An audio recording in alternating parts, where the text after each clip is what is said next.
Educations हम discussions कर रहे हैं। This is the first topic of A2।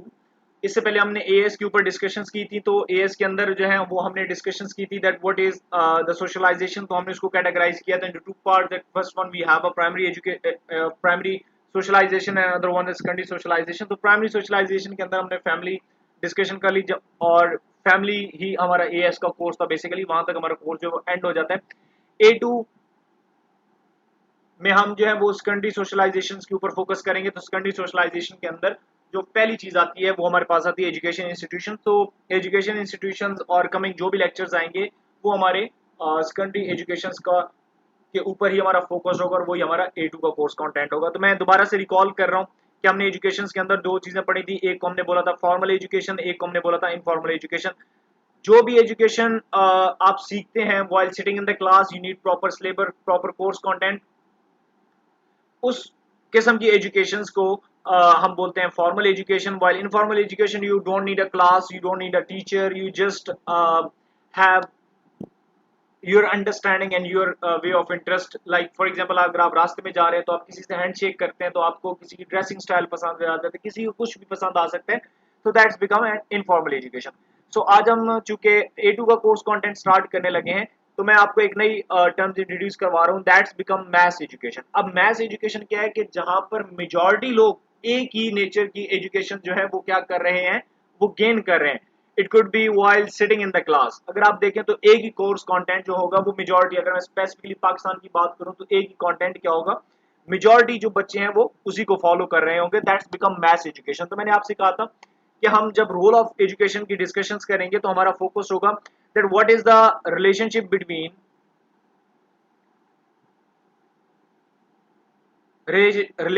Between maths education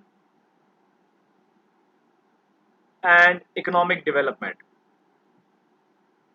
इन दोनों के दरमियान क्या रिलेशनशिप है, ये हमारा आज का जो है वो टॉपिक चलता रहेगा। अच्छा, इसके ऊपर जो है वो बच्चे हम मुख्तलिफ किस्म की थॉट्स भी डिस्कस करेंगे। फंक्शनलिस्ट क्या इस बारे में कहते हैं या इस बारे में मार्क्सिस्ट क्या कहते हैं।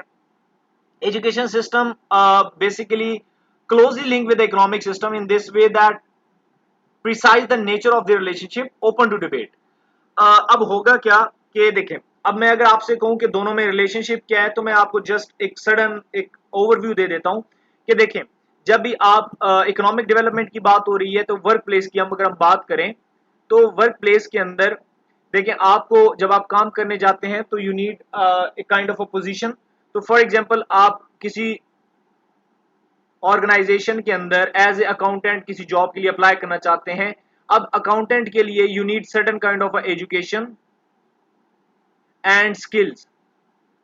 अब ये स्किल्स आपको कौन प्रोवाइड करेगा, ये आपको एजुकेशन प्रोवाइड करेगी and that is must requirement for that particular kind of position. तो अब होगा क्या कि वर्क प्लेस का और एजुकेशन का एक डिटेल्ड लिंक आपस में बन सकता है। देखिए, अगर आप अभी भी स्टडी कर रहे हैं तो मैं आपसे पूछूं क्या आप क्यों स्टडी कर रहे हैं, तो आप मुझे बताएंगे कि मैंने बड़ा होकर या मैंने after 5 to 6 years I do have a plan that I wanted to become this position और I wanted to become that man.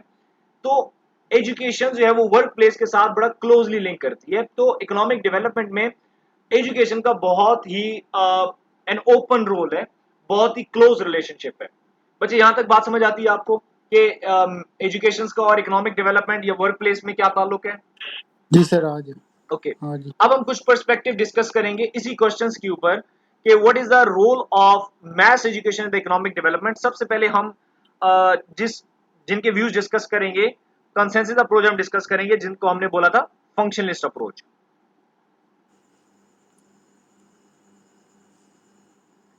आज हम फंक्शनलिस्ट अप्रोच डिस्कस करते हैं। क्वेश्चन सेम रहेगा कि ये क्या सोचते हैं कि आइदर फॉर्मल एजुकेशन का या मैथ्स एजुकेशन का क्या लिंक बनता है सोसाइटी के अंदर या वर्क प्लेसेस के अंदर। देखिए बच्चे, institution functionally connected in a two ways. कोई भी इंस्टीट्यूशंस हैं वो दो हिस्सों में कनेक्टेड होती हैं। नंबर वन, हर इंस्टीट्यूशन को कुछ कोर फंक्शंस परफॉर्म करने होते हैं, कोर फंक्शंस। ठीक है, अब जैसे फॉर एग्जांपल मैं फैमिली की बात करूं तो फैमिली के कोर फंक्शंस में अगर आपको याद हो तो फैमिली का कोर फंक्शंस क्या है, रिप्रोडक्शन, ठीक है। कुछ फैमिली के कोर प्रोडक्शन होते हैं और बाद में आप क्या करते हैं, कुछ चीजें ऐड कर देते हैं। अब कुछ इंस्टीट्यूशंस के कोर फंक्शंस होते हैं। To perform this function each institution needs certain things from other institution. They need support from other institutions, support from other institution. In that society where the workplace usually required a certain level of knowledge and skill, the education system need to provide individual with the necessary social and intellectual ability. अब इसका मतलब क्या है, support from the institution, जो मैंने अभी बात की कि अब देखिए वर्क प्लेस क्या है, एक इंस्टीट्यूशन है, बच्चे एग्री करते हैं यहां तक? जी सर, इसी तरह। अब देखिए वर्क प्लेस के अंदर, अब वर्क प्लेस की मैं बात करूं तो मतलब मैं किसी ऑर्गेनाइजेशन की बात कर रहा हूं। अब ऑर्गेनाइजेशन जब अच्छा ग्रो करेंगी तो इसका मतलब क्या है, सोसाइटी अच्छा ग्रो करेगी, ऐसी बात है। अच्छा अब बच्चे मुझे बताएं कि ऑर्गेनाइजेशन कैसे ग्रो करेगी। ऑर्गेनाइजेशन तब ग्रो करेगी जब उसके पास क्या होंगे, एम्प्लॉयज अच्छे होंगे, ऐसी बात है, हार्ड वर्कर होंगे। इसी तरह। अच्छा अब एम्प्लॉयज अच्छे कैसे होंगे, जब उनके पास एजुकेशन एंड स्किल्स होंगी। अब आप यहां से देखें एजुकेशन और स्किल्स, अब एजुकेशन जितनी ही स्ट्रांग होगी, एम्प्लॉयज उतने ही स्ट्रांग होंगे, जितने एम्प्लॉयज स्ट्रांग होंगे उतना ही ऑर्गेनाइजेशन स्ट्रांग होगी, जितनी ऑर्गेनाइजेशन स्ट्रांग होगी उतनी अल्टीमेटली आपकी सोसाइटी स्ट्रांग होगी। अब आप ये देखें तो ऑर्गेनाइजेशन जो है, यानी कि ये जो इंस्टीट्यूशन है, ये डिपेंडेंट है किस चीज के ऊपर, एजुकेशन के ऊपर। तो मैंने यही बात की कि कुछ कोर फंक्शंस परफॉर्म करने होते हैं, और सेकेंडली क्या है कि it each core functions required support from other function. अब इस ऑर्गेनाइजेशन के कोर फंक्शन क्या है कि वो ज्यादा से ज्यादा प्रॉफिट जनरेट करे या ज्यादा से ज्यादा एम्प्लॉयमेंट क्रिएट करे, लेकिन इसको सपोर्ट चाहिए दूसरे इंस्टीट्यूशन से। और इसको कहां से सपोर्ट चाहिए, हमने कहा इसको सपोर्ट चाहिए एजुकेशन से। तो ये तो एक किस्म के कोर फंक्शंस हो गए। अच्छा अब हम डिस्कशंस करते हैं कि फंक्शनिस्ट क्या सोचते हैं इसके बारे में। देखिए बच्चे, मैंने बोला कि मैथ एजुकेशन और मैथ एजुकेशन और इकोनॉमिक डेवलपमेंट का स्ट्रॉन्ग रिलेशनशिप है, स्ट्रॉन्ग रिलेशनशिप।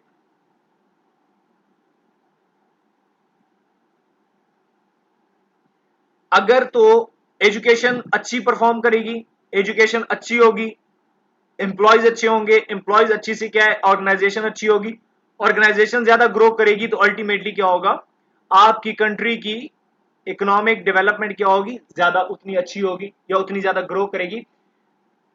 तो आप मुझे फिलहाल मैं फैज आपसे ये पूछना चाहता हूँ कि बच्चे यहां तक आप मुझे बताएं, आपको सेंस बन रहा है कि एजुकेशन का और इकोनॉमिक डेवलपमेंट का लिंक कैसे बन रहा है? जी सर, समझ आ रही है, जितने ओके स्किल ज्यादा होगी उतनी जनरेट परफेक्ट। होगी। अच्छा अब क्वेश्चन ये रेज होता है कि व्हाट इफ इन केस, अब मैं अगर बात करूं इकोनॉमिक डेवलपमेंट, अगर इकोनॉमिक डेवलपमेंट अच्छी हो रही है इसका मतलब है सोसाइटी प्रॉपरली रन कर रही है, सोसाइटी प्रॉपरली फंक्शंस कर रही है। अच्छा व्हाट इफ इन केस कि इन दोनों में से मैं कहता हूं एजुकेशन इन केस अच्छा परफॉर्म नहीं करती, इफ नॉट वर्किंग वेल, फिर क्या होगा, फिर क्या होगा कि ना एजुकेशन अच्छी नहीं होगी तो एम्प्लॉयज के पास स्किल्स अच्छी नहीं होगी, जब एम्प्लॉयज के पास स्किल्स अच्छी नहीं होगी तो ऑर्गेनाइजेशन ग्रो नहीं करेगी, ऑर्गेनाइजेशन ग्रो नहीं करेगी तो आपका इकोनॉमिक जो सर्कल है वो क्या होगा, वो डिस्टर्ब होगा।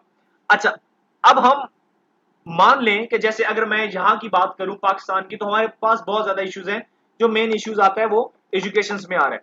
अच्छा अगर इस तरह की सिचुएशन आ जाती है जब एजुकेशन प्रॉपरली वर्क नहीं कर रही, तो क्वेश्चन ये रोज होता है, how we can restore the situation, तो हम इस सिचुएशन से कैसे बाहर आ सकते हैं।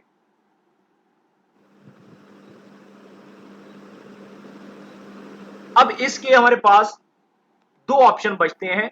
एक, आप एग्जिस्टिंग एजुकेशन को इंप्रूव करें,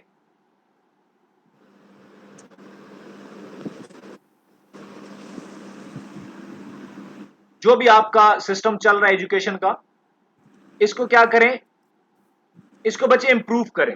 ठीक है, अब इंप्रूव का क्या मतलब है, different roles need to be develop. आप एजुकेशन के, मैं इसको एक्सप्लेन करता हूं कि इस बात का क्या मतलब है। एजुकेशन के डिफरेंट रोल्स डेवलप करें, डिफरेंट रोल्स क्या है, डेवलप कर दें। अच्छा, अब डिफरेंट रोल्स क्या है ये मैं आपको आगे बताता हूं। फिलहाल हमने क्या करना है, जो भी हमारी एग्जिस्टिंग बॉडी है, जो एजुकेशन है, हम उसको इंप्रूव करें।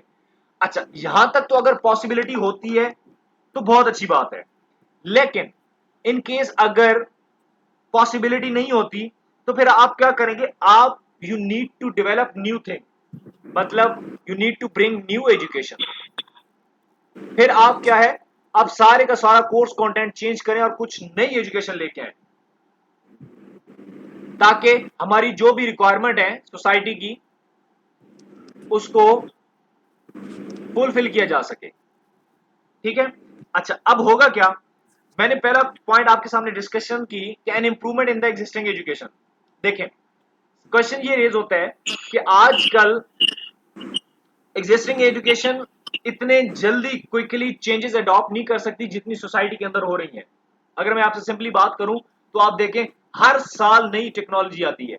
अगर आप मोबाइल से लें, मोबाइल से लेकर आप गाड़ियों की तरफ चले जाएं, आप बाइक्स की तरफ चले जाएं, ईच एंड एवरीथिंग, चाहे आप उसको लैपटॉप से कांटेक्ट करें या आप जिस चीज के साथ भी कनेक्ट करें, तो आप देखेंगे हर साल, even half of the year, शायद आप जो चीज यूज कर रहे हैं इस वक्त, जो आपको लगता है लेटेस्ट टेक्नोलॉजी है, 6 मंथ के बाद शायद आपको फील होगा ये बहुत पुरानी हो गई है।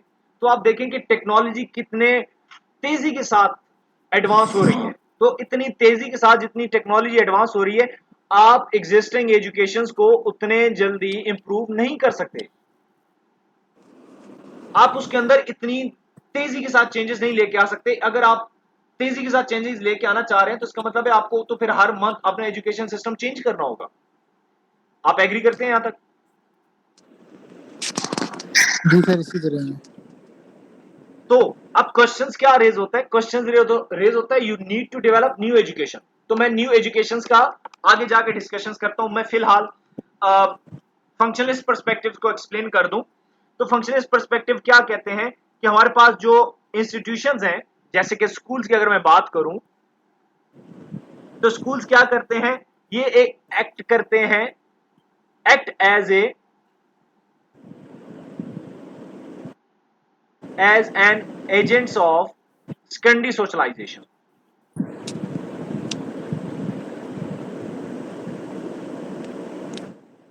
Act as agents of secondary socialization. देखिए, जब बच्चा स्कूल जाता है ना बच्चे, तो बच्चा दो किस्म की लर्निंग करता है। एक को हम बोलते हैं implicit,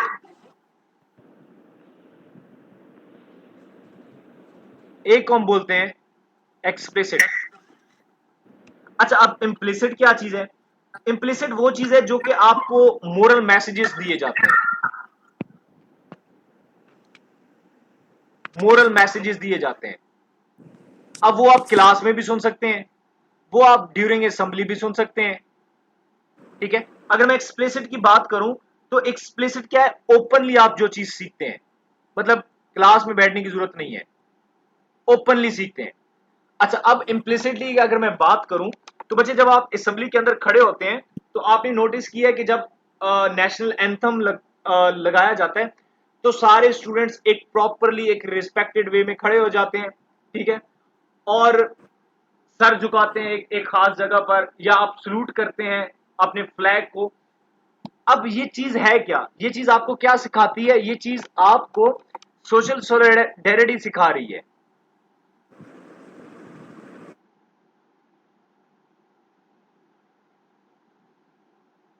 social solidarity, social solidarity की क्या है कि you can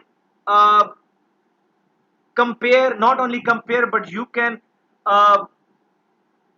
add your self, और यू कैन आप अपने आप को एडजस्ट कर सकते हैं, या आप अपने आप को सोसाइटी का ग्रुप मेंबर मान सकते हैं। आपको क्या लगता है कि वी हैव अ कंट्री, तो आप अपने आप को इस कंट्री के साथ या इस सोसाइटी के साथ क्या करते हैं, आप इस सोसाइटी के साथ एसोसिएट करते हैं। जब आप सलूट करते हैं तो आप क्या करते हैं, अपने आप को उस सोसाइटी के साथ, उस फ्लैग के साथ क्या कर रहे होते हैं, एसोसिएट कर रहे होते हैं। तो इसका मतलब क्या होता है कि जो जो भी पाकिस्तान के फ्लैग को सलूट कर रहा होगा, आपको क्या रियलाइज होगा, आपको रियलाइज होगा या आपको क्या फील आएगी, सेंस ऑफ शेयर्ड आइडेंटिटी। अब शेयर्ड आइडेंटिटी क्या है कि जब आप एंड पे कहते हैं पाकिस्तान जिंदाबाद, तो आप क्या है, आप आइडेंटिटी शेयर करते हैं। आपको पता है कि यहां पर जितने भी लोग खड़े हैं, जैसा मैं फील कर रहा हूं वैसा ही ये फील करते हैं अबाउट आवर फ्लैग और अबाउट आवर कंट्री। और ये चीज आप कहां से सीख रहे हैं, ये आप स्कूल से सीख रहे हैं, या आप स्कूलिंग से सीख रहे हैं, आप एजुकेशन से सीख रहे हैं। यहां तक बच्चे बात समझ आती है? खैर बच्चे, आपको आवाज आ रही तो मेरे साथ साथ कोऑर्डिनेट करते जाएं।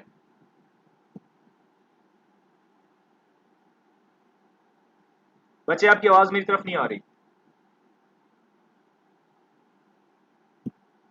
ओके, तो यहां तक हमने जितनी भी डिस्कशंस की, this is known as social solidarity.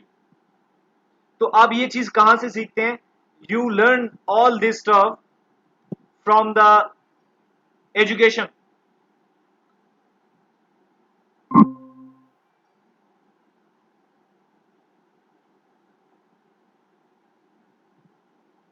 अस्सलाम वालेकुम सर। जी वालेकुम सलाम। बच्चे, आपको आवाज आ रही है? सर जी सर, आ रही हो सर, मेरी तरफ इंटरनेट का प्रॉब्लम था, मैं जा रहा ओके, था। मुझे आप बताएं आपने कहां तक सुना है ताकि मैं इसको रिवाइज करूं। सर मॉरल से। अच्छा, सर सोशल सॉलिडेरिटी ठीक जिधर है। है ना उधर से आगे। इम्प्लिसिट इम्प्लिसिट क्या है, मोरल मैसेजेस हैं जो कि आप असेंबली में भी खड़े होकर सीख सकते हैं। फिर एक्सप्लिसिट क्या है, आप ओपनली, जैसे मैंने बोला जी कि आप कोई भी एक इनफॉर्मल काइंड ऑफ एजुकेशन जो कि आप कहीं से भी सीख सकते हैं। अब हम इम्प्लिसिट की बात कर रहे हैं, तो मैंने आपको बोला कि जब आप असेंबली में खड़े होते हैं, जब आप स्कूल जाते हैं, तो आप देखते हैं वहां पे नेशनल एंथम बजाया जाता है। नेशनल एंथम जब बजाया जाता है तो उसके साथ आप क्या करते हैं, फ्लैग को सलूट करते हैं। बच्चे, आपको आवाज आ रही है मेरी?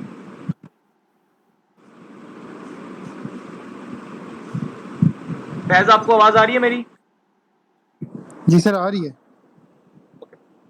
तो हेलो एजुकेशंस जी क्या सर, है, आ रही है, आ रही। एजुकेशंस क्या है कि आपके अंदर सोशल सॉलिडेरिटी डेवलप कर देती है कि जब आप एक असेंबली के अंदर खड़े होते हैं तो वहां पर आप एक नेशनल एंथम को खास फॉलो करते हैं कि रिस्पेक्टेड वे के अंदर। तो इस सारे प्रोसेस में क्या है कि आप अपने आप को एक एक पर्टिकुलर सोसाइटी के साथ एसोसिएट करते हैं, या आप क्या करते हैं, आइडेंटिटी शेयर करते हैं। तो जब भी आप क्या करते हैं कि जब भी आपने हार्मनी लेके आनी होती है या यूनिटी लेके आनी होती है विद इन अ सोसाइटी, तो वो कहां से आती है, वो आती है बेसिकली स्कूलिंग से। तो ये फंक्शनलिस्ट पर्सपेक्टिव है about the role of the education. तो अच्छा, अब मैंने एक वर्ड यूज किया था ऊपर के रोल ऑफ या रोल एलोकेशन। तो पॉइंट नंबर 2 के अंदर, या पॉइंट 1 के अंदर मैंने डिस्कशन की थी रोल एलोकेशन। अच्छा, अब बच्चे, रोल एलोकेशन क्या है कि आप इंप्रूवमेंट लेके हैं एजुकेशन के अंदर और वहां पर क्या है, आपने रोल एलोकेट करने हैं। अच्छा, अब मैं रोल एलोकेशन की बच्चे बात करता हूं। तो देखें, हमारे पास दो किस्म के स्टूडेंट्स होते हैं। दो किस्म के स्टूडेंट्स होते हैं। एक स्टूडेंट्स वो होते हैं जो कि जिनको हम बोलते हैं एकेडमिक स्टूडेंट। अब ये करते क्या है, ये पहले तो जैसे अब आप कॉलेज में सीख रहे हैं, कॉलेज के बाद आप जाएंगे यूनिवर्सिटी में, यूनिवर्सिटी के बाद आप जाएंगे प्रोफेशनल लाइफ में। यही रूट है बच्चे आपका।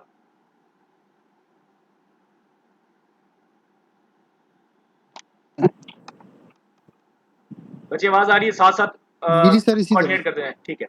दूसरे हमारे पास जो आते हैं वो होते हैं वोकेशनल, वोकेशनल स्टूडेंट्स। अब वोकेशनल स्टूडेंट्स कौन से हैं बच्चे? ये क्या करते हैं, इनका टेक्निकल रूट होता है, प्रैक्टिकल एंड टेक्निकल। आपने देखे होंगे बहुत सारे वोकेशनल स्कूल्स हैं पाकिस्तान के अंदर भी, बहुत ज्यादा है। ये आपके 6 रोड पे भी एक वोकेशनल स्कूल है, अगर मैं आपने देखा हो यहाँ पर। तो अब वोकेशनल स्कूल्स के अंदर क्या होता है, जैसे एक छोटी बच्ची है ना, उनको पढ़ाया भी जाता है और साथ साथ जो है उनको कोई काम भी सिखाया जाता है। अब नॉर्मली क्या होता है कि कपड़े सिलाई वगैरह जो है ना ये वोकेशनल स्कूल सिखा रहे होते हैं और साथ साथ में बच्चों को पढ़ा भी रहे होते हैं। तो एक होता है एकेडमिक जो कि सिर्फ स्टडी करते हैं, जैसे अभी आप कर रहे हैं, तो वोकेशनल के अंदर क्या है, वो प्रैक्टिकल या कुछ टेक्निकल काम उनको सिखाया जा रहा होगा, टेक्निकल वर्क, और उसके बाद क्या है वो प्रोफेशनल लाइफ की तरफ मूव कर जाते हैं। आते दोनों प्रोफेशनल लाइफ की तरफ है, लेकिन क्योंकि जो एकेडमिक स्टूडेंट्स हैं वो कॉलेज यूनिवर्सिटी इस तरह से होके आते हैं, बाकी जो बाकी हैं वोकेशनल स्टूडेंट्स वो क्या प्रैक्टिकल टेक्निकल और बाद में वर्क की तरफ आते हैं। अच्छा, हमारे पास यूके के अंदर बचे 3 किस्म का स्कूल सिस्टम है, जिसको हम बोलते हैं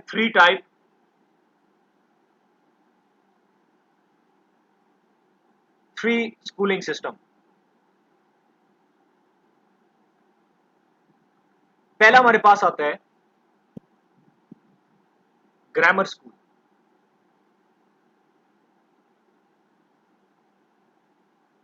अब जो ग्रामर स्कूल है ये कंप्लीट एजुकेशन है, लाइक जहां जैसे आप पढ़ रहे हैं, एजुकेशन एजुकेशन एजुकेशन और देन वर्क प्लेस के अंदर जाएंगे। अच्छा, नंबर सेकंड जो हमारे पास आता है वो हमारे पास है सेकेंडरी मॉडर्न स्कूल। ये मैं यूके की बात कर रहा हूं, तो यूके के हम स्कूलों को इस तरह इन 3 पार्ट्स के अंदर डिवाइड करते हैं। सेकेंडरी मॉडर्न स्कूल,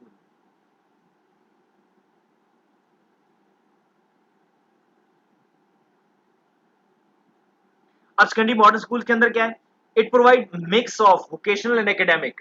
यहाँ पे क्या है, काम भी सिखाया जाता है प्लस पढ़ाया भी जाता है। थर्ड नंबर पे हमारे पास जो आता है वोकेशनल स्कूल, वो हमारे पास है secondary technical school.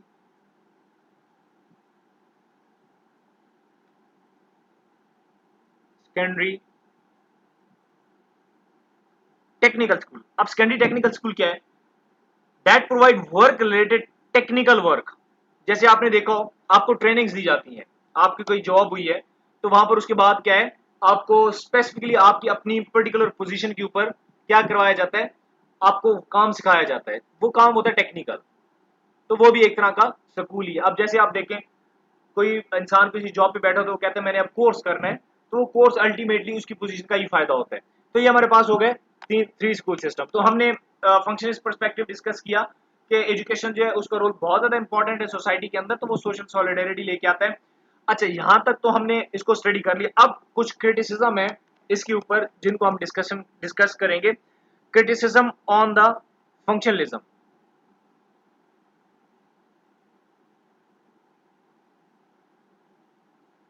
Criticism of functionalism.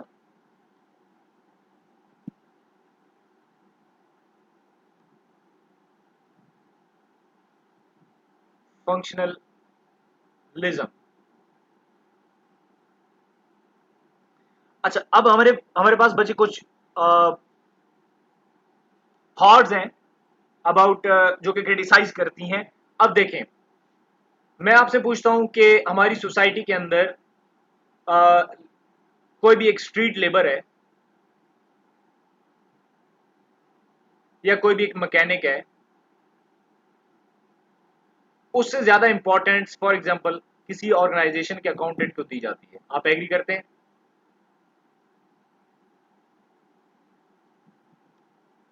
बच्चे साथ साथ बोलते जाएं ताकि मुझे पता लगे आप जी सर, क्लास इसी में। तरह। ठीक है, इंपॉर्टेंस क्या है हमारी सोसाइटी में, अकाउंटेंट को ज्यादा दी जाती है as compare to street labour.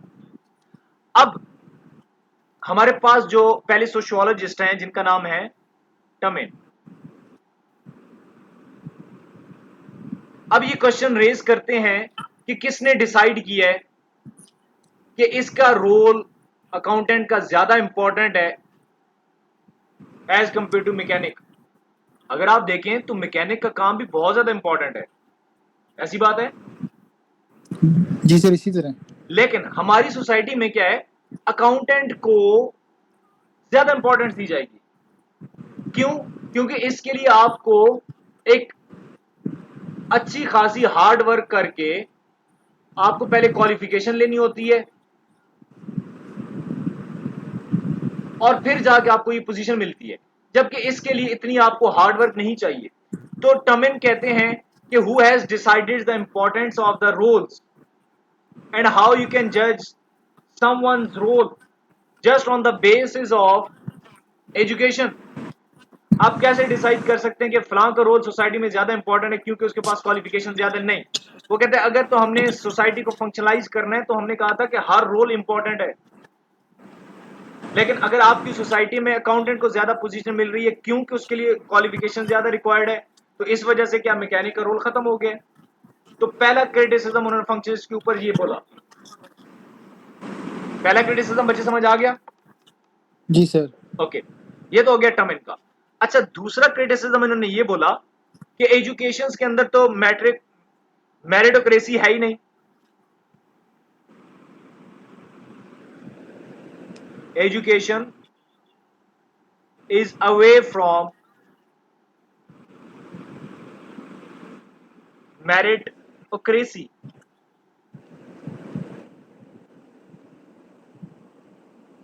अब मेरिटोक्रेसी का क्या मतलब है? इसका मतलब है बच्चे मेरिट। अब देखें, अब मान लें कि जिसके पास जितनी ज्यादा अच्छी एजुकेशन होगी उसके पास उतना ज्यादा अच्छा रोल होगा। यहां तक बात समझ आती है? जी सर आती है। एजुकेशन जितनी अच्छी होगी रोल उतना अच्छा होगा। जब रोल ज्यादा अच्छा सर होगा, पर मेरिट तो सर एजुकेशन में है ना, जैसे हम कहीं भी अप्लाई करते हैं उसमें मेरिट सिस्टम है। मैं बच्चे आपको इसी चीज को हम एक्सप्लेन कर रहे हैं।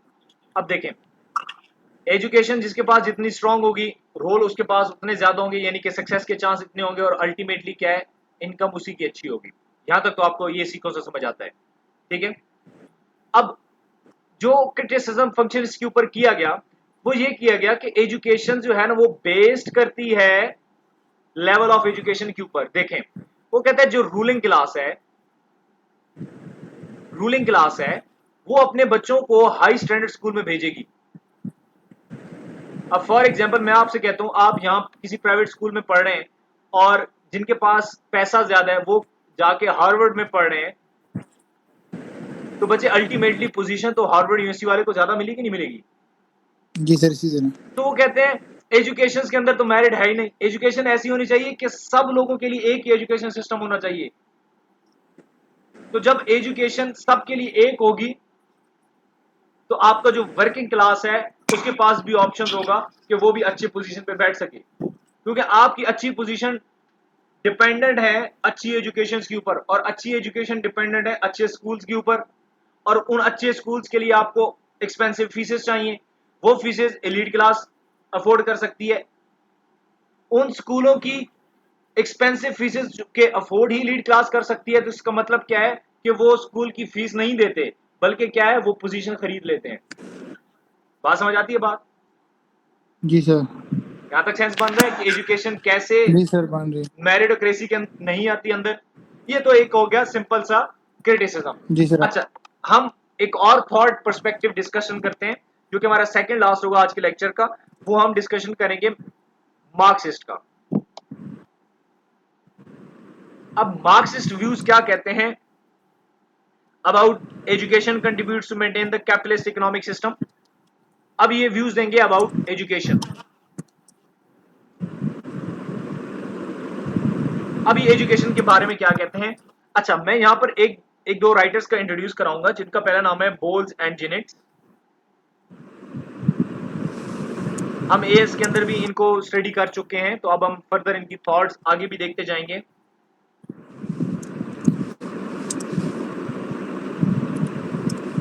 अच्छा, अब ये क्या कहते हैं बच्चे, ये कहते हैं कि स्कूल और वर्क प्लेस या एजुकेशन और वर्क प्लेस आपस में क्या करते हैं, क्रॉस बॉन्ड करते हैं।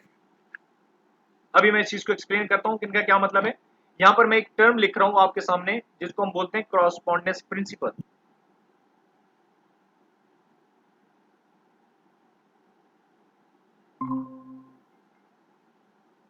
जिनको हम बोलते हैं क्रॉसपॉन्डेंस प्रिंसिपल।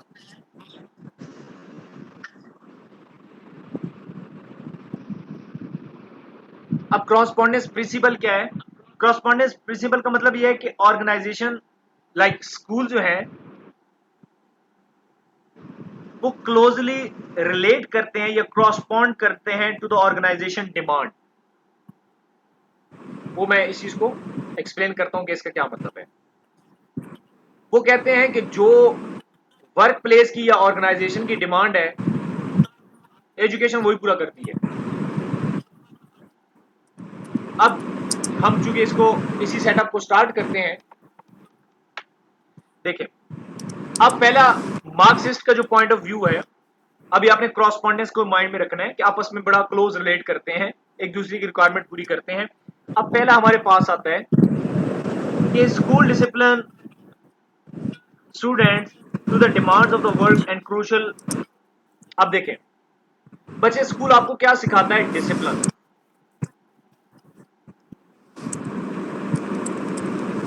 बच्चे आप थोड़ी सी अपना जो माइक है वो म्यूट करते हैं, आपकी तरफ से शोर आ रहा है। जब मैं बोलूं साथ साथ तो आप मुझे जवाब देते रहिएगा। स्कूल बच्चे आपको क्या सिखाता है? डिसिप्लिन। लाइक आपने 8 बजे आना है और 2 बजे आपका ऑफ होगा। फिर अटेंडेंस आपने जो है ना वो मेक श्योर करना है कि कंप्लीट हो आपकी। अच्छा, अब बच्चे यहाँ पर देखिए तो आपको स्कूल सिखा रहा है 8 to 2, आपकी रूटीन बना रहा है। यही रूटीन आपकी ऑर्गेनाइजेशन लेवल पे क्या होगी? 9 to 5। अब आप देखें क्लोजली आपस में लिंक कर रहे हैं। फिर अटेंडेंस, यहाँ पे कहा जाता है कि अटेंडेंस स्कूल के अंदर बहुत जरूरी है। मैं यहाँ पर स्कूल की बात कर रहा हूँ, यहाँ पर मैं ऑर्गेनाइजेशन की बात कर रहा हूँ। तो यहाँ पर भी आपको क्या कहा जाता है कि नहीं, ऑफ तो नहीं लेना।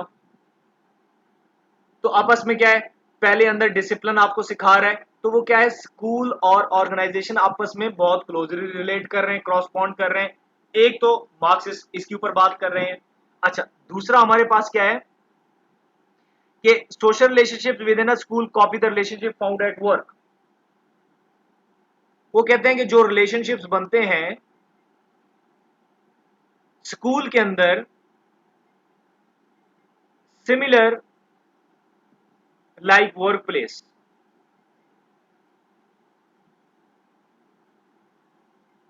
जैसे अब एक के पास अथॉरिटी होगी, बाकियों के पास नहीं होगी। जैसे फॉर एग्जाम्पल टीचर्स के पास अथॉरिटी होगी और स्टूडेंट्स को as a working class treat किया जाएगा, उनसे काम लिया जाएगा, असाइनमेंट्स करके आओ, ये करो वो करो, ठीक है। और जब आपने कुछ बोला तो टीचर के पास अथॉरिटी है, तो टीचर नॉर्मली इंजॉय करते हैं अपनी अथॉरिटी। वो कहते हैं कि ये जो स्कूल का रिलेशनशिप्स हैं टीचर्स एंड स्टूडेंट्स का, ये तो ऑर्गेनाइजेशन में भी ऐसा ही होता है कि वहां पर मैनेजर होता है एक, और वहां पर बाकी क्या है, एम्प्लॉयज होते हैं। तो ये क्या है, इनके ऊपर डिपेंडेंट कर हो रहे होते हैं, जैसे ये बोलेंगे वैसे ये करेंगे। अच्छा, अगर मैं थर्ड की बात करूं, थर्ड जो फंक्शनिस्ट जो मार्क्सिस्ट बात कर रहे हैं, वो कहते हैं कि जैसे वर्कर्स का कंट्रोल नहीं होता, ऐसी स्टूडेंट्स का कोई कंट्रोल नहीं होता। Students without control in the education system, अब they have no control. For example कैसे कंट्रोल नहीं है? नो कंट्रोल और नो ऑनरशिप। अब देखें, कोर्स कंटेंट या कोर्स वगैरह बनाएंगे टीचर्स, अब वो आपके लिए कितना फीजिबल है, आपके लिए कितना फ्रूटफुल है, बस आपको स्टडी करना है। आपके कंट्रोल में कुछ नहीं है। आप ये नहीं कह सकते मुझे कोर्स पसंद नहीं है, अब बस आपको पढ़ना है। अच्छा, उसके बाद होगा क्या कि पेपर्स आपसे लिए जाएंगे। जब पेपर्स आपसे लिए जाएंगे तो वहां पर होगा क्या कि सबका दिल होगा मैं ए ग्रेड लूं, बी ग्रेड लूं। अब दोनों लोगों में आपस में क्या है, कंपटीशन डेवलप होना शुरू हो जाएगा और वहां पर ग्रेड्स आपको प्रोवाइड किए जाए जा रहे होंगे। ऐसी वो कहते हैं कि ऑर्गेनाइजेशन के अंदर क्या है, आपको बोनसेस दिए जाते हैं और कहा जाता है कि जो अच्छा काम करेगा उसको बोनस दिया जाएगा। अब वहां पर बोनस के नाम से कंपटीशन होता है और यहां पर क्या होता है, ग्रेड्स के नाम से कंपटीशन हो रहा है। तो अब वो बोलते हैं क्या है, वो कहते हैं कि बहुत सारी चीजें क्या है वो क्रॉसपॉन्ड करती हैं आपस में, एजुकेशन की और वर्क प्लेस की।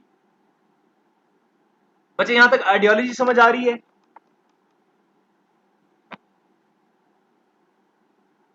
बच्चे साथ साथ मेरे साथ कोऑर्डिनेट करते रहें ताकि मुझे पता चले आपकी तक आवाज भी जा रही है और आपको समझ भी आ रही है।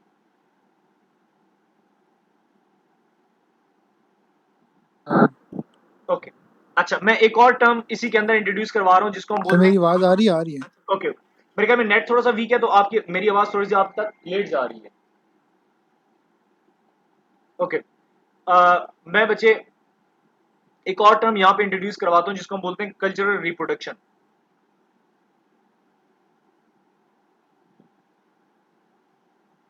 कल्चरल रिप्रोडक्शन, अब कल्चरल रिप्रोडक्शन क्या है बच्चे? कल्चरल रिप्रोडक्शन का मतलब है कि मार्क्सिस्ट आइडिया ये कि higher classes try to reproduce their leadership and advantages by investing time, money and resources in the education of their children. देखें, कल्चरल रिप्रोडक्शन क्या है कि जो एलीट क्लास है या रूलिंग क्लास है, वो क्या करती है? इन्वेस्ट करती है money in their kids education. अब वो एजुकेशन में क्यों इन्वेस्ट करते हैं? ताकि एक और एलीट बंदा पैदा हो सके। अगर मैं आपको सिंपल सी एग्जांपल दूं, तो आप देखें यहाँ पर, जैसे मैं नॉर्मली बात करूं पीपल पार्टी की पॉलिटिकल स्टेटमेंट है बट लिंक करती है यहाँ पर। आप देखें बिलावल जो है वो बाहर गया, उसने एक एक्सपेंसिव यूनिवर्सिटीज के अंदर एजुकेशन हासिल की और वापस आ गया, और वापस आके क्या हुआ? एक लीडर बन गया। ठीक है, अब वो क्या करते हैं? कल्चर रिप्रोडक्शन क्या है? जो एलीट क्लास है, जो रूलिंग क्लास है, वो क्या करती है? वो इन्वेस्टमेंट करती है अपने बच्चों की एजुकेशन में, क्योंकि उनको पता है जितनी अच्छी एजुकेशन होगी उतना अच्छा वो सोसाइटी को लीड करेगा। तो कल्चर रिप्रोडक्शन क्या है कि trying to reproduce the, like अगर मैं इसको एक्सप्लेन करूं, the Marxist idea that higher social classes try to reproduce their leadership and advantage by investing money and resources in the education of their children. अच्छा, ये तो हमारे पास ideology हो गई। किस चीज की आइडियोलॉजी हो गई? इसको हम बोलते हैं कल्चर रिप्रोडक्शन। अच्छा, अब कल्चर रिप्रोडक्शन हो गया यहां तक। अच्छा, फिर क्या हुआ? ये वही कंसेप्ट है जो मैंने कहा था कि जितना पैसा लगाएंगे उतनी ज्यादा आपको पोजीशन अच्छी मिल जाएगी। अच्छा, एक और मैं आइडिया दूं, तो हमारे पास सोशियोलॉजिस्ट हैं जो कि जिनका नाम है ब्रॉडियो।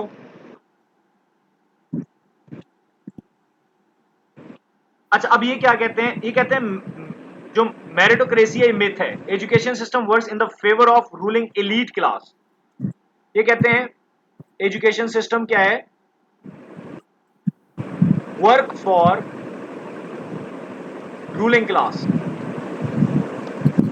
अब वो रूलिंग क्लास के लिए कैसे काम करती है? कहते हैं सम इन्वॉल्व्स एबिलिटी टू पे for exclusive form of education. अब जैसे फॉर एग्जांपल जो अमीर लोग हैं, ठीक है, तो वो तो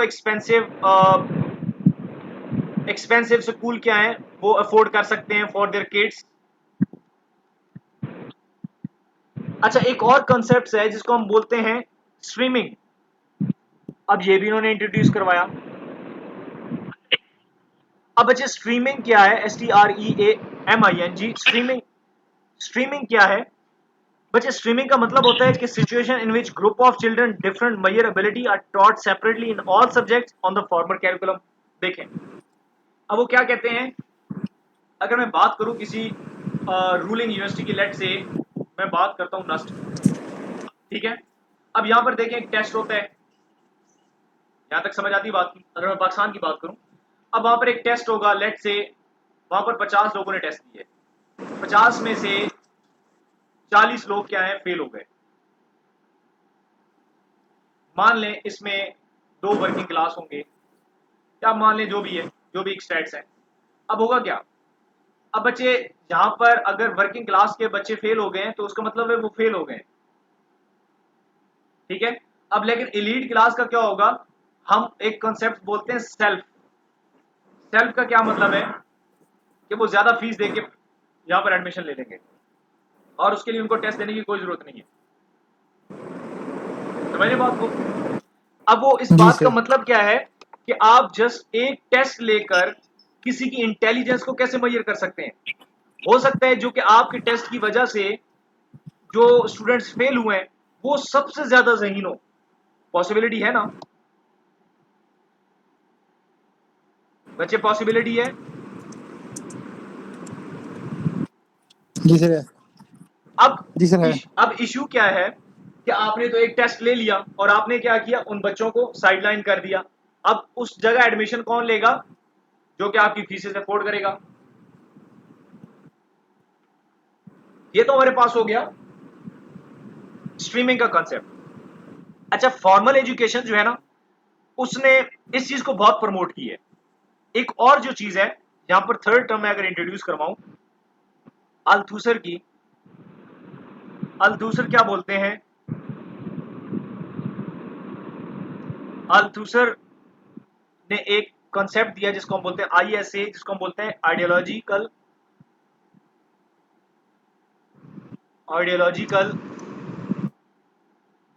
state apparatus.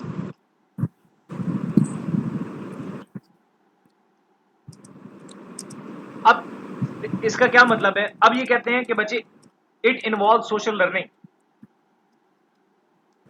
This involve social learning. Social learning क्या है? अब देखिए सोशल लर्निंग क्या है। अब जब आप स्कूल में बैठते हैं ना, तो बच्चे होता क्या है कि teacher transform students consciousness by encourage them to accept the reality। मैं यहां पर कुछ वर्ड लिख रहा हूं, transform pupil a pupil's consciousness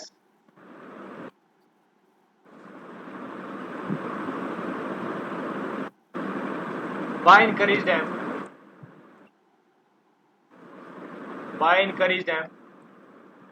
to accept reality। बच्चे, इस पूरी लाइन का मतलब ये है कि टीचर्स क्या है, वो स्टूडेंट्स को के कॉन्शियस माइंड को क्या करते हैं, चेंज करते हैं, इनकरेज करते हैं। इनकरेज क्या करते हैं? अब फॉर एग्जांपल, आप अगर आप जाएंगे ना, तो आप क्या बोलेंगे टीचर्स आपको कि अगर तो आपने अच्छी एजुकेशन या अच्छा स्टेटस लेना है सोसाइटी के अंदर, तो उसके लिए या तो आपके पास क्या हो, या तो आपके पास मनी हो, या फिर बच्चे आपके पास क्या हो, आपके पास रेफरेंस हो। ये बोला जाता है ना, अगर आपने अच्छी जॉब लेनी है जी सर। तो आपके पास या तो पैसा हो या फिर आपके पास क्या हो, रेफरेंस हो। अब हम जो कि आईएसए, जिसको हम आइडियोलॉजिकल स्टेट ऑफ ऑपरेटर्स बोलते हैं, वो कहते हैं सोशल लर्निंग है। जब आप बच्चों को कहते हैं ना कि रियलिटी ये है कि या तो आपके पास पैसा हो या आपके पास रेफरेंस हो, तो बच्चा क्या है, बच्चे को समझ आ जाती है कि मुझे ये वाला रोल नहीं मिलना, ये मुझे अच्छी पोजीशन नहीं मिलनी। जैसे फॉर एग्जांपल कोई आपसे कहे कि पाकिस्तान में बैठ के एफपीएससी टेस्ट दो, आप अच्छी प्रिपरेशन कर रहे हो, और एकदम कोई बंदा है और कहे पेपर लीक हो गया, आप मुझे 2 लाख रुपया दो, मैं आपकी टेस्ट पास करवा देता हूँ, तो बच्चे आपके अंदर वो मोटिवेशन खत्म हो जाती है कि मैं फिर प्रिपरेशन किस चीज की करूँ। मैं प्रिपरेशन करूंगा, जिसके पास पैसे है वो पैसे दे के पोजीशन ले लेगा। समझ आती है ना बात की? जी सर, इसी तरह। अच्छा, अब इसका नुकसान क्या होता है, या उन्होंने जो बोला था कि एजुकेशन जो है वो रूलिंग क्लास के लिए काम करती है। ठीक है, अब वो रूलिंग क्लास के लिए कैसे काम करती है, ये अल्थुसर जो बोल रहे हैं। एक तो ये है कि जब आप ये चीज बताते हैं तो वर्किंग क्लास क्या है, वर्किंग क्लास एलिमिनेट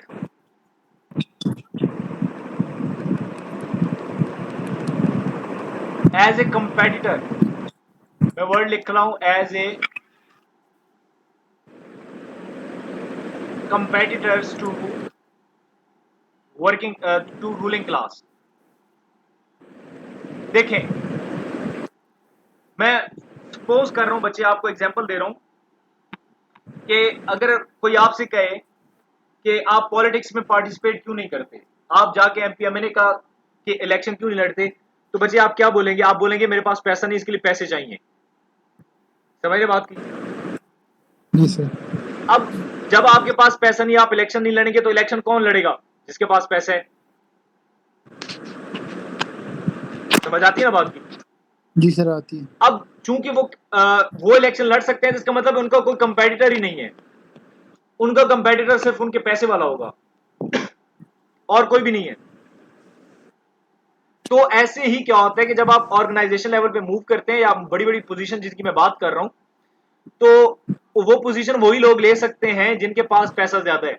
तो वर्किंग क्लास तो इसके बारे में सोचती नहीं है, उनको पता है ना उनके पास पैसा ना रेफरेंस है। तो फिर क्या है कि जो रूलिंग क्लास है उनका कंपेटिटर्स नहीं होता। अच्छा, ये तो कौन सिखाता है? ये एजुकेशन सिखा रही है। ठीक है, क्योंकि ये फेवर, और ये किसकी फेवर में जा रहा है? ये रूलिंग क्लास की फेवर में जा रहा है। अच्छा, लास्ट चीज क्या है? अपीयरेंस। अब अपीयरेंस क्या होगी? जब वर्किंग क्लास बच्चा बड़ी बड़ी पोजीशन का नहीं सोचेगा तो होगा क्या कि वो अल्टीमेटली इन लोगों के पास क्या कर रहा होगा, जॉब। समझ आती है बात की? जी सर। अल्टीमेटली क्या कर रहा होगा, जॉब कर रहा होगा। और फिर वही स्टोरी कि वो फिर अपनी मर्जी से जो है वो क्या करेंगे, वो आपके डिसाइड कर रहे होंगे कि आपकी सैलरी इतनी होनी चाहिए, इतनी होनी चाहिए। यहाँ तो हमारे पास हो गया मार्क्सिस्ट। अच्छा, लास्ट चीज मैं यहाँ पर डिस्कशन करना चाह रहा हूँ, वो हमारे पास है कुछ क्रिटिसिज्म है। क्रिटिसिज्म है हमारे मार्क्सिस्ट के ऊपर। अब मार्क्सिस्ट के ऊपर क्रिटिसिज्म, पहला जो क्रिटिसाइज कर रहा है वो कर रहा है यंग।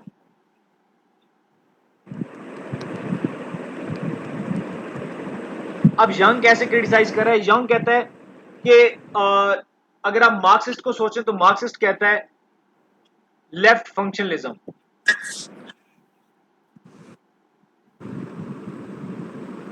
कि आप अगर मार्क्सिस्ट को स्टडी कर रहे हैं तो मार्क्सिस्ट कहेगा जी फंक्शनल वाले तो क्या ही गलत रहे हैं। तो वो कहता है नहीं, ऐसा भी नहीं होता। स्कूल्स में अगर तो वो वर्किंग क्लास को सपोर्ट करता है ना, उसके साथ साथ बहुत सारी ऐसी चीजें हैं जो कि क्या करता है, जो कि बहुत जरूरी होती हैं, जो कि स्कूल में ही सीखी जा सकती हैं। एक तो इन्होंने ये क्रिटिसिज्म किया। इसके बाद हमारे पास जो लास्ट क्रिटिसिज्म आता है वो हमारे पास आता है हीथ का। व्हाट शी सेड, ये कहती हैं कि जो हमारे पास मार्क्सिस्ट हैं वो कल्चर रिप्रोडक्शन की जगह क्लास रिप्रोडक्शन करना चाह रहे हैं। अब क्लास रिप्रोडक्शन के क्या है, वो कहते हैं कि जितना क्रिटिसाइज इन्होंने किया एजुकेशन के ऊपर, तो इनको ये भी पता होना चाहिए कि एजुकेशन ने, अगर वोकेशनल एजुकेशन की बात करूं, तो बहुत सारी गर्ल्स को प्रमोट किया है, वुमेन्स को क्या किया है, प्रमोट किया है। जैसे मैंने आपको बोला कि पाकिस्तान में बहुत ज्यादा ऐसे एजुकेशन हैं जैसे वोकेशनल के, कि जहां पर क्या है, बच्चियों को सिलाई कढ़ाई भी सिखाई जाती है। ठीक है, सिलाई कढ़ाई के साथ साथ क्या उनको पढ़ाया भी जाता है। तो वो कहते हैं कि होता क्या है, इस टफ सिस्टम के अंदर एजुकेशन क्या है, क्या कर रही है, वो साथ साथ बच्चों को या बच्चियों को क्या कर रही है, प्रमोट कर रही है, ताकि वो किसी के आगे हाथ फैलाने की बजाय अपना एक सिलसिला चला सकें। समझ आती बात यहां तक बच्चे? जी सर आती है। अच्छा, लास्ट पर्सपेक्टिव है हमारे एजुकेशन के ऊपर जो कि बहुत शॉर्ट्स है। यहां पर हमारा लेक्चर जो कंप्लीट हो जाएगा, वो हमारे पास है न्यू राइट्स। अब न्यू राइट्स क्या बात करते हैं? वो कहते हैं जितने भी आपने डिस्कशन किए है ना कि एजुकेशन है, एजुकेशन का वर्क प्लेस के ऊपर क्या इम्पैक्ट पड़ता है, ये कहते हैं ये society no longer exist, this society will no longer exist. ये सोसाइटी ज्यादा देर एग्जिस्ट नहीं करेगी। क्यों? वो कहते हैं आजकल जो है ना, वो टाइम आ गया है आईटी का, कंप्यूटर का, साथ में क्या है, इससे क्या है, सर्विस सेक्टर प्रमोट हो रहा है। अब ग्लोबलाइजेशन आ गई है। अब आगे वही जाता है जिसके पास क्या होंगी, स्किल्स होंगी। स्किल्स के बगैर कोई बंदा नहीं जाएगा। बच्चे ये एग्री करते हैं? देखें, जिसके पास स्किल्स है, आपने देखा वो सबसे ज्यादा जी अर्न कर सर रहा है। जी। चाहे आप फ्रीलांसिंग की एग्जांपल ले लें, अर्न तो कर रहे हैं ना। जी सर इसी तरह। अच्छा, अब ये क्या बोलते हैं, ये कहते हैं कि कुछ इन्होंने कुछ स्टेप्स दिए। अब ये कहते हैं कि एक तो ये करें, सुजेशंस हैं इनकी। एक तो ये कहते हैं कि आप करें, ब्रेक डाउन कर दें rigid distinctions between academic and vocational subjects। क्या करें, आप कर दें, rigid distinctions कर दें between education and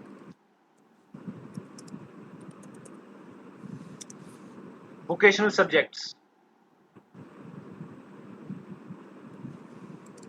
इसका क्या मतलब? इसका मतलब ये है कि बच्चों को रटा ना लगवाएं, बल्कि कुछ वो एजुकेशन हासिल करके कुछ कॉम्पिटेंसी सीख लें।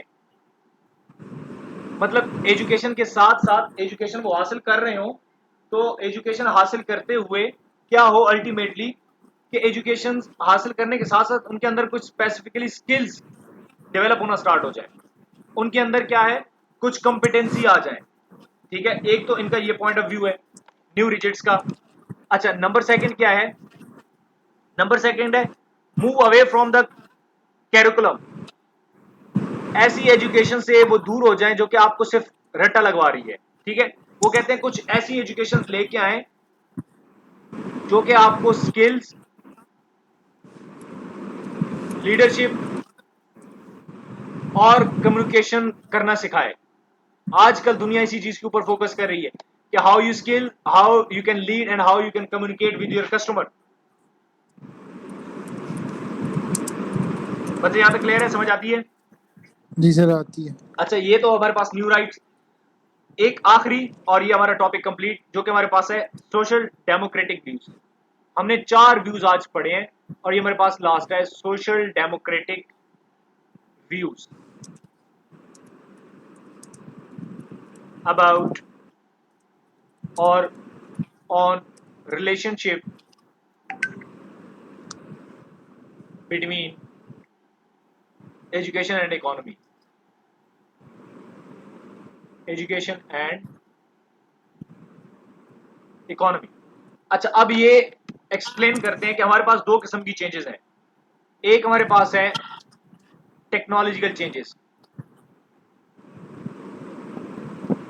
Technology changes. अब ये कहते हैं कि जिस तरह कंप्यूटर वगैरह या जिस तरह आईटी का सिस्टम आ गया है, तो हमारे पास जितना भी मैन्युफैक्चरिंग सेक्टर था, मैन्युफैक्चरिंग सेक्टर अब वो डिक्लाइन कर गया है और सर्विस सेक्टर लाइक आईटी ये बूस्ट कर गया है।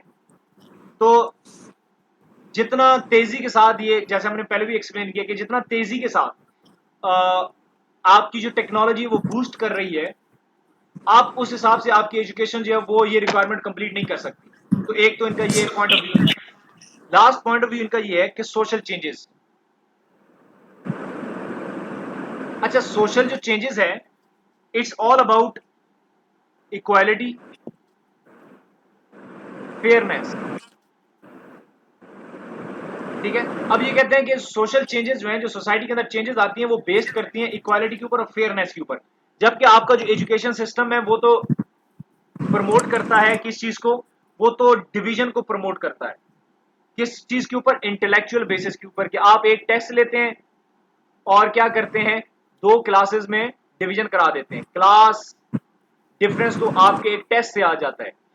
तो जो रिक्वायरमेंट है सोशल चेंज की, ये एजुकेशन सिस्टम जो है वो क्या कर सकता है? वो इसको कंप्लीट नहीं कर सकता। तो एज ए सोल्यूशन बच्चे सोशल डेमोक्रेटिक जो इश्यूज बताए गए, इसके लिए जो सिस्टम इंट्रोड्यूस कराया गया है हम उसको बोलते हैं कंप्रीहेंसिव एजुकेशन। ये आपने नाम याद रखना है क्योंकि पेपर में ये बहुत ज्यादा आता है, कंप्रीहेंसिव एजुकेशन। अब कंप्रीहेंसिव एजुकेशन सिस्टम बच्चे कौन से? जहां पर सारे बच्चे एक ही क्लास के अंदर एजुकेशन हासिल करते हैं। वहां पर अगर एलीट का बच्चा है, रूलिंग क्लास का बच्चा है या वर्किंग क्लास का बच्चा है, they sit together and they learn what ever the learning process is in the class. तो आप यूं कह सकते हैं comprehensive school is bringing the equality of opportunity, equality of opportunity for all the children. वो रूलिंग क्लास है या फिर वो वर्किंग क्लास है, तो education is for all the students. तो बच्चे ये हमारे पास यहाँ था एजुकेशन